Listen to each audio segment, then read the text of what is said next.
ঠিক আছে, চলে যখন এসছে তাহলে তুমি এক কাজ করো মধু, তুমি দুদিন বেরিয়ে যাও আর বুড়িকে নিয়ে যাও। ঠিক আছে, এখন তো আমি বেগুন ভুয়ে যাচ্ছি, বিকালে যাব। ঠিক আছে মধু, তাহলে অবশ্যই করে আসো।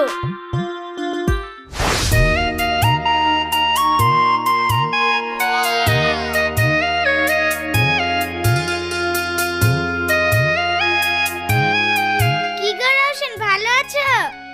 হ্যাঁ ভালো আছি, তুমি কেমন আছো? আমিও ভালো আছি। তোমার সঙ্গে যে সেভাবে দেখা হয় না, এই দিক দিয়ে যাচ্ছিলাম, তাই তোমার সাথে দেখা করতে আসলাম। ভালোই করেছো, চা খাবে নাকি? তা একটু খেলে তো ভালোই হয়। আরে বাপ রে, পুলিশ তো রেগে আগুন।